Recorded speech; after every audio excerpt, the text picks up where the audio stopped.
મિત્રો, હું જન આક્રોશ રેલી દરમિયાન નીકળ્યો જ્યારે શિવનગર થરાદથી, ત્યારે શિવનગરની બહેનોએ ફરિયાદ કરી કે આખા શિવનગર વિસ્તારમાં ખુલ્લેઆમ ગાંજો મળે છે, ડ્રગ્સ મળે છે અને દારૂ મળે છે.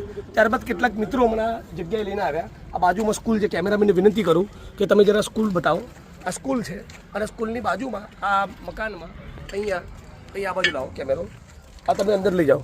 આ જો મકાનની અંદર સ્માઇક્સ જે ડ્રગ્સ લેવાની પદ્ધતિ છે, આ માચીસની પેઢીઓ અને પેલું જે ચમકે છે એ પદાર્થ સિલ્વર પેપર, એ સિલ્વર પેપર ને માચીસ પૈસા વાળીને પીવે, આ પૈસાની નોટ પડી છે. હા, એ બધાનો ઉપયોગ અહીંયા સ્માઇક્સ પીવા માટે થાય છે દરરોજ સાંજે. બરાબર, દરરોજ સાંજે સ્કૂલની બાજુમાં અને સ્કૂલની અંદર બી બરાબર, સ્કૂલની અંદર પણ આ ગાંધી અને સરદારનું ગુજરાત છે. અને હર્ષ સંઘવી જે ડંફાસો મારે છે, વિડીયો બનાવીને કે મને જાણ કરો દારૂ ક્યાં મળે. આ જુઓ, બિલકુલ બિલકુલ. આ જો અહીંયા સ્માઇક્સ ખુલ્લેઆમ અને બાજુમાં સ્કૂલ છે. સ્કૂલની બાજુમાં તમે સાઈડમાં જાઓ ભાઈ. સ્કૂલની બાજુમાં બતાવો સ્કૂલ.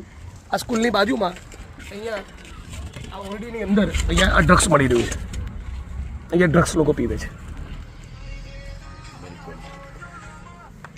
આ બાથરૂમ છે સ્કૂલનું, એની અંદર બેસીને લે છે. આ બાથરૂમ અહીંયા તમે ત્યાં જાઓ, ત્યાંથી અહીંયા હું કટ કરું છું. હવે બોલજો.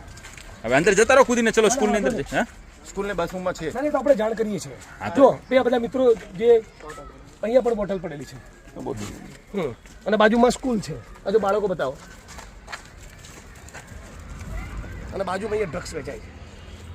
આના દરવાજા તોડીને ભારતીય જનતા પાર્ટીની સરકાર કહે છે બનાસકાંઠા જિલ્લાને 2 મંત્રી આપે અને થરાદની અંદર એ ડ્રગ્સ વેચાય છે. બિલકુલ. બહુ દુઃખ સાથે કહેવું પડે છે કે શિવનગર વિસ્તારની બહેનોએ મને ફરિયાદ કરવી પડે.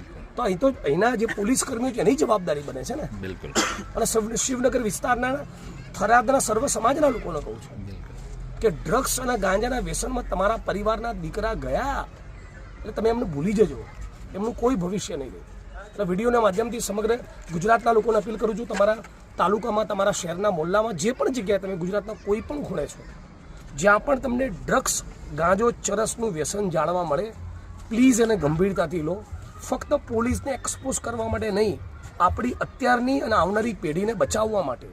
એવા ખતરનાક કેમિકલ ડ્રગ્સ આવી ગયા છે કે સળંગ 4 દિવસ 5 દિવસ કોઈ વાર જીવનમાં પહેલી વખત માણસ લે તો 6થા 7મા દિવસે ડ્રગ્સ ના મળે તો પોતાની માના ગળાની ચેન તોડીને પણ લોકો ડ્રગ્સ ખરીદવા જતા હોય છે.